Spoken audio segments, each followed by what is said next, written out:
Hello ପିଲାମାନେ, ମୋର YouTube ଚ୍ୟାନେଲକୁ ତୁମମାନଙ୍କୁ ସ୍ୱାଗତ। ଆଜି ଆମେ ତୁମ ଅଷ୍ଟମ ଶ୍ରେଣୀ ଓଡ଼ିଆ କାର୍ଯ୍ୟ ପୁସ୍ତିକାର କାର୍ଯ୍ୟଫର୍ଦ୍ଦ 14 ବିଷୟ ଆହୁତି ଆଲୋଚନା କରିବା। କିଏ ଲେଖିଛନ୍ତି? ଲେଖକ କାର୍ତ୍ତିକ ଚନ୍ଦ୍ର ରଥ। ଆଗରୁ ଆମେ କାର୍ଯ୍ୟଫର୍ଦ୍ଦ 13 ପର୍ଯ୍ୟନ୍ତ ଆଲୋଚନା କରିଥିଲେ।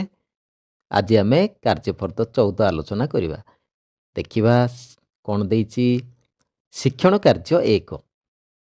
ଆସ କଥାବାର୍ତ୍ତା ହେବା। ରୀନା ଓ ମୀନା ଦୁଇ ଭଉଣୀ। ଜଣେ ଚତୁର୍ଥ ଓ ଅନ୍ୟ ଜଣେ ପଞ୍ଚମ ଶ୍ରେଣୀରେ ପଢ଼ନ୍ତି। ଗ୍ରୀଷ୍ମ ଛୁଟି ପରେ ବିଦ୍ୟାଳୟ ଖୋଲାଯାଇଛି। ଦୁଇ ଭଉଣୀ ମନ ଖୁସିରେ ବିଦ୍ୟାଳୟକୁ ବହି ଧରି ପଢ଼ିବାକୁ ଯାଇଛନ୍ତି। ଦିନେ ଦୁଇ ଜଣଙ୍କର ଶ୍ରେଣୀ ଶିକ୍ଷକ ଖାତା, କଲମ, ପେନସିଲ ଆଦି ସାଙ୍ଗରେ ଆଣିବା ପାଇଁ କହିଛନ୍ତି। ବିଦ୍ୟାଳୟ ଛୁଟି ହେବା ପରେ ଦୁହେଁ ଯାଇ ଘରେ ବାପାଙ୍କୁ ଏ ବିଷୟରେ ଜଣାଇଛନ୍ତି।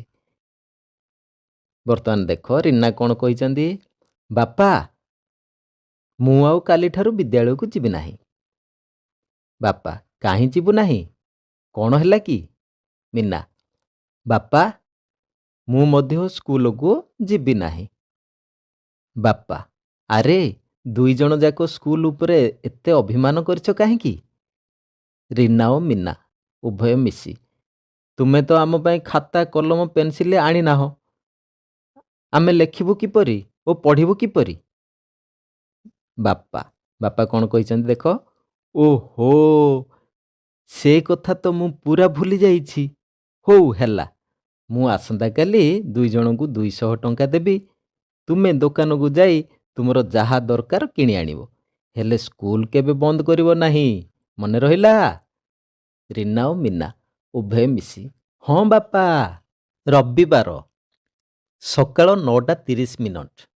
ରୀନା ଓ ମୀନା ବାପାଙ୍କଠାରୁ 200 ଟଙ୍କା ନେଇ ବଜାରକୁ ନିଜ ନିଜ ଜିନିଷ କିଣିବା ପାଇଁ ବାହାରି ପଡ଼ିଛନ୍ତି। ସେମାନେ ଦୋକାନୀକୁ ଯାଇ ଦୋକାନୀ ସହ ହେଉଥିବା କଥାବାର୍ତ୍ତାକୁ ଆସ ତଳ ଧାଡ଼ିଗୁଡ଼ିକରେ ଲେଖିବା। ଏଠି କେତେଗୁଡ଼ିଏ ଲେଖାଯାଇଛି। ଦୋକାନୀ ଆଉ ରୀନା ସେମାନଙ୍କର ବାର୍ତ୍ତାଳାପ ଆମେ ଏଠି ଲେଖିବା। ଠିକ୍ ଅଛି। ଦେଖ, ଦୋକାନୀ କ'ଣ କହିଛନ୍ତି? ଆରେ ପିଲାମାନେ, କୁଆଡ଼େ ଆସିଛ? କ'ଣ ନେବ? ରୀନା କହିଛି। କ'ଣ ରୀନା କହିଛି? ଲେଖିବା। ହଁ ମଉସା, ଆମକୁ 2 ସେଟ୍ ଖାତା, କଲମ ଓ ପେନସିଲ ଦରକାର। ତାପରେ ଦୋକାନୀ କ'ଣ କହିଛନ୍ତି? ତୁମେ ସବୁ ଅନୁମାନ କରି ଏସବୁ ଲେଖିପାରିବ। ବୁଝିଲ? ଦୋକାନୀ କ'ଣ କହିଛନ୍ତି? ତମେ ଯାହା କିଛି ଲେଖିପାରିବ ହବ। ମୁଁ ଏବେ କିଛି ଲେଖିଦେଉଛି, ଦେଖ, ଆଉ ତମେ ମନରୁ ଯଦି ଲେଖିବ ତାହେଲେ ଲେଖିପାରିବ। ଦୋକାନୀ କହିଲା, ଆରେ କୋଉ ଶ୍ରେଣୀର 2 ସେଟ୍ ଖାତା? ମୀନା କହିଛି, ହଁ ମଉସା, ଚତୁର୍ଥ ଶ୍ରେଣୀର ଗୋଟିଏ ସେଟ୍ ଏବଂ ପଞ୍ଚମ ଶ୍ରେଣୀର ଗୋଟିଏ ସେଟ୍। ଲେଖିଦେଲ? ଲେଖ, ହଁ ମଉସା, ଚତୁର୍ଥ ଶ୍ରେଣୀର ଗୋଟିଏ ସେଟ୍ ଏବଂ ପଞ୍ଚମ ଶ୍ରେଣୀର ଗୋଟିଏ ସେଟ୍। ପୁଣି ଦୋକାନୀ କ'ଣ କହିଥିବ? ତୁମେ ଅନୁମାନ କର। ତୁମର 2 ସେଟ୍ ଖାତା, 2 ପ୍ୟାକେଟ୍ ଏଲକସ୍ କଲମ ଓ ଗୋଟିଏ ପ୍ୟାକେଟ୍ ଡୋମ୍ସର ପେନସିଲ ମିଶି 180 ଟଙ୍କା ହେଉଛି। ତାପରେ ରୀନା ଓ ମୀନା କହିଛନ୍ତି, ହଁ ଦେଇଦିଅନ୍ତୁ ମଉସା, ଏଇ ନିଅନ୍ତୁ 200 ଟଙ୍କା। ତାପରେ ଦୋକାନୀ, ଏଇ ନିଅ ତୁମର ଖାତା, କଲମ ଓ ପେନସିଲ, ଆଉ ବଳକା 20 ଟଙ୍କା। ହୁସିଆରରେ ଘରକୁ ଯାଅ। ଆଚ୍ଛା, ଲେଖିଦେଲ ପିଲେ? ଏଇ ନିଅ ତୁମର ଖାତା, କଲମ ଓ ପେନସିଲ, ଆଉ ବଳକା 20 ଟଙ୍କା। ହୁସିଆରରେ ଘରକୁ ଯାଅ। ଆଚ୍ଛା, ନେକ୍ସଟ ଯିବା ଶିକ୍ଷଣ କାର୍ଯ୍ୟ 2। ଆସ ତଳ ଅନୁଚ୍ଛେଦଟିରେ ଉପଯୁକ୍ତ ବିରାମ ଚିହ୍ନ ବ୍ୟବହାର କରି ଲେଖିବା। ବୁଝିଲେ ଭାଇ, ସେ ତା ଚାକିରିକୁ ନେଇ ବ୍ୟସ୍ତ, ଆଉ ମୁଁ ମୋ ଫ୍ୟାକ୍ଟ୍ରିକୁ ନେଇ। ନା ତାକୁ ଫୁରୁସତ ମିଳୁଛି ନା ମୋତେ। ନା ସେ ଦିନସାରା ଘରେ ରହୁଛି, ନା ମୋର କେଉଁଠି ଘର ବୋଲି କିଛି ଠିକଣା ଅଛି। ଏମିତିରେ ମା'ର ଦେଖାଶୁଣା କିଏ କରିବ? ତାର ଯତ୍ନ କିଏ ନେବ? ବଡ଼ ସମସ୍ୟା। ବର୍ତ୍ତମାନ ଦେଖ ପିଲେ ଏଠି କିଛି ହେଲେ ଆମର ବିରାମ ଚିହ୍ନ ବ୍ୟବହାର ହେଇନି। ଆମେ ଠିକ୍ ବିରାମ ଚିହ୍ନ ଠିକ୍ ଜାଗାରେ ବ୍ୟବହାର କରି ଲେଖିବା। ଆଚ୍ଛା, ଲେଖିନିଅ। ବୁଝିଲେ ପାଖରେ କମା ଦେବା, ତାପରେ ଡ୍ୟାସ୍ ଦେବା, ଡ୍ୟାସ୍ ପରେ ଭାଇ ଲେଖିବା, ଭାଇ ପରେ ସମ୍ବୋଧନ ଚିହ୍ନ। ସେ ତା ଚାକିରିକୁ ନେଇ ବ୍ୟସ୍ତ, ତା ଉପରକୁ ଗୋଟିଏ କମା ଦେବା। ଏହିପରି ଉପରେ ଦିଆଯାଉଥିବା କମାକୁ ସ୍ୱର ଦୀର୍ଘତା କୁହାଯାଏ। ଆଉ ମୁଁ ମୋ ଫ୍ୟାକ୍ଟରୀକୁ ନେଇ, ସେଠି ଗୋଟେ ବିସ୍ମୟ ସୂଚକ ଚିହ୍ନ ଦେବା। ନା ତାକୁ ଫୁରୁସତ ମିଳୁଛି, ଏଠି କମା ଦେବା। ନା ମୋତେ, ମୋତେ ପାଖରେ କେଉଁ ଚିହ୍ନ ଦେବା? ବିସ୍ମୟ ସୂଚକ ଚିହ୍ନ। ନା ସେ ଦିନସାରା ଘରେ ରହୁଛି, ନା ମୋର ଘର ବୋଲି କିଛି ଠିକଣା ଅଛି। ଏଠି ରହୁଛି ପାଖରେ ଗୋଟେ କମା ଦେଲେ, ପୁଣି ଘର ବୋଲି କିଛି ଠିକଣା ଅଛି, ସେଠି ଗୋଟେ ପ୍ରଶ୍ନବାଚକ ଚିହ୍ନ। ଏମିତିରେ ମାର, ମା ଉପରେ ଗୋଟିଏ କମା ଦେବା। ଦେଖାଶୁଣା କିଏ କରିବ, ଏଠି ଗୋଟେ ପ୍ରଶ୍ନବାଚକ ଚିହ୍ନ ଦେବା। ତାର ଯତ୍ନ କିଏ ନେବ, ତାର, ତା ଉପରେ ଗୋଟେ କମା, ଯତ୍ନ କିଏ ନେବ, ସେଠି ଗୋଟେ ପ୍ରଶ୍ନବାଚକ ଚିହ୍ନ। ବଡ଼ ସମସ୍ୟା, ଏଠି ବିସ୍ମୟ ସୂଚକ ଚିହ୍ନ ଦେବା। ଆଚ୍ଛା, ବୁଝିଗଲ ପିଲେ? ବର୍ତ୍ତମାନ ଯିବା ଶିକ୍ଷଣ କାର୍ଯ୍ୟ 3। ତା ପୂର୍ବରୁ ମୁଁ କହି ରଖେ, ମୋର ଏହି ଚ୍ୟାନେଲରେ ଷଷ୍ଠ, ସପ୍ତମ, ଅଷ୍ଟମ ଶ୍ରେଣୀର କାର୍ଯ୍ୟ ପୁସ୍ତିକାର ସମାଧାନ ଭିଡ଼ିଓ ମାନ ଅପଲୋଡ଼ ହୋଇଛି। ତୁମେ ଯଦି ଦେଖିନାହଁ, ହୋମ୍ ପେଜ୍କୁ ଯାଇ ପ୍ଲେଲିଷ୍ଟକୁ କ୍ଲିକ୍ କରି ତୁମେ ସବୁତକ ଭିଡ଼ିଓ ଦେଖିପାରିବ ଏବଂ ସାଙ୍ଗସାଥୀଙ୍କ ସହ ସେୟାର କରିପାରିବ।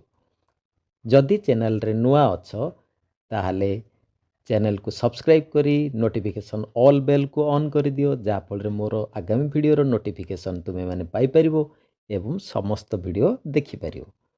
ଆଚ୍ଛା, ଶିକ୍ଷଣ କାର୍ଯ୍ୟ 3। ତଳ ବାକ୍ୟଗୁଡ଼ିକୁ ସଜାଡ଼ି ଲେଖିବା। ଏପଟ ସେପଟ କରି ଲେଖାଯାଇଛି, ଦେଖ ଆମେ ସଜେଇକରି ଠିକ୍ ଭାବରେ ଲେଖିବା। ହେଉଛି ଦେଖୁନ ବାଉଳି ଚାଉଳି କେମିତି, କ'ଣ ହବ? ଦେଖୁନ କେମିତି ବାଉଳି ଚାଉଳି ହେଉଛି। ଆଚ୍ଛା, ଲେଖିଦେଲ। ନେକ୍ସଟ ପ୍ରଶ୍ନ ଖ। ଜଣାଇ ଦିଅ ଆଦେଶ ରାଜ୍ୟବାସୀଙ୍କୁ ମହାରାଜାଙ୍କ, କ'ଣ ହବ?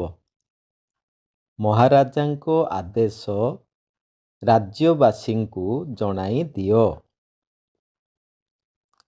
ନେକ୍ସଟ ପ୍ରଶ୍ନ ଗ। ଫଟୋକୁ ଟଙ୍ଗା ହେଲା ବାପାଙ୍କ କାହିଁକି ଦାଣ୍ଡ ଘରେ, ଠିକରେ ଲେଖିଲେ କ'ଣ ହବ? ଦାଣ୍ଡ ଘରେ କାହିଁକି ବାପାଙ୍କ ଫଟୋକୁ ଟଙ୍ଗା ହେଲା। ବାସ୍। ତାପରେ ପ୍ରଶ୍ନ ଘ। ସ୍ୱାଭାବିକ ସତ୍ୟ ହେବା ଅସହ୍ୟ, ଠିକ କରି ଲେଖିଲେ କ'ଣ ହବ? ସତ୍ୟ ଅସହ୍ୟ ହେବା ସ୍ୱାଭାବିକ। ଶିକ୍ଷଣ କାର୍ଯ୍ୟ 3 ଆମର ସରିଯାଇଛି। ବର୍ତ୍ତମାନ ଯିବା ଶିକ୍ଷଣ କାର୍ଯ୍ୟ 4। ତଳ ବାକ୍ୟଗୁଡ଼ିକୁ ପଢ଼ି ବନ୍ଧନୀ ମଧ୍ୟରେ ଠିକ୍ ଉତ୍ତର ବାଛି ଗୋଲ ବୁଲାଇବା। କ। ପରିଶ୍ରମ କଦାପି ବ୍ୟର୍ଥ ହୁଏ ନାହିଁ କି ବିଫଳ ହୁଏ ନାହିଁ। ସରଳ, ଜଟିଳ, ଯୌଗିକ ବାକ୍ୟ। ଏ ଭିତରୁ କେଉଁ ବାକ୍ୟଟି ଦେଖ ପିଲେ? ଏଇଟି ଗୋଟିଏ ଯୌଗିକ ବାକ୍ୟ। ଆଚ୍ଛା, ପ୍ରଶ୍ନ ଖ। ରାନୁ ଓ ମିନୁ ବଜାରକୁ ଗଲେ, ଏଇଟା ଗୋଟେ କି ବାକ୍ୟ? ସରଳ ବାକ୍ୟ। ଆଚ୍ଛା, ପ୍ରଶ୍ନ ଗ। ଯିଏ ଭଲ କାମ କରେ ସିଏ ପ୍ରଶଂସା ପାଏ। ଏଠି ଦେଖ ପିଲେ, ଯିଏ, ସିଏ ଏମିତି ଯଦି ଲାଗିଛି, ତାହେଲେ ତୁମେ ନିଶ୍ଚିତ ଭାବେ ଜାଣିଦେବ ଯେ ଏଇଟା ଗୋଟିଏ ଜଟିଳ ବାକ୍ୟ। ଆଚ୍ଛା, ଆନ୍ସର ହେବ ଆମର ଏଇଟା ଜଟିଳ ବାକ୍ୟ। ଯଦି ଯିଏ ଏମିତି କିଛି ଲାଗିଛି ତାହେଲେ ତୁମେ ଜାଣିଦେବ ଏଇଟା ଗୋଟେ ଜଟିଳ ବାକ୍ୟ। ପ୍ରଶ୍ନ ଘ, ଯଦି ତୁମେ ଯିବାକୁ ଚାହୁଁଛ ତେବେ ଯାଇପାର। ଯଦି ତେବେ ଏମିତି ଯଦି ଲାଗିଛି ତାହେଲେ ନିଶ୍ଚିତ ଭାବେ ଇଏ ଗୋଟିଏ ଜଟିଳ ବାକ୍ୟ। ପ୍ରଶ୍ନ ଘ ବି ଗୋଟିଏ ଜଟିଳ ବାକ୍ୟ। ପ୍ରଶ୍ନ ଅ, ସୂର୍ଯ୍ୟ ଯେତେବେଳେ ଉଦୟ ହେବେ ସେତେବେଳେ ପଦ୍ମ ଫୁଟିବ। ଏଇଟା ବି ଦେଖ, ଯେତେବେଳେ ସେତେବେଳେ ଲାଗିଛି, ଇଏ ବି ଗୋଟିଏ ଜଟିଳ ବାକ୍ୟ। ଲେଖିଦେଲ? ଆଚ୍ଛା ପିଲାମାନେ, ଯଦି ଭିଡ଼ିଓ ଭଲ ଲାଗିଲା ତାହେଲେ ଲାଇକ୍ ଏବଂ ସେୟାର କରିବା ପାଇଁ ଆଦୌ ଭୁଲିବନି। ଚ୍ୟାନେଲକୁ ସବସ୍କ୍ରାଇବ୍ କରି ପାଖରେ ଥିବା ବେଲ୍ ଆଇକନ୍କୁ ଦବାଇ ଦେବ, ଯାହାଫଳରେ ଆଗାମୀ ଭିଡ଼ିଓର ନୋଟିଫିକେସନ୍ ତୁମମାନେ ପାଇପାରିବ ଏବଂ ସବୁ ଭିଡ଼ିଓ ଦେଖିପାରିବ। ପୁଣି ଏକ ନୂଆ ଭିଡ଼ିଓ ନେଇ ମୁଁ ତୁମ ପାଖକୁ ଆସିବି। Till then bye bye, keep learning, thank you, ଜୟ ଜଗନ୍ନାଥ।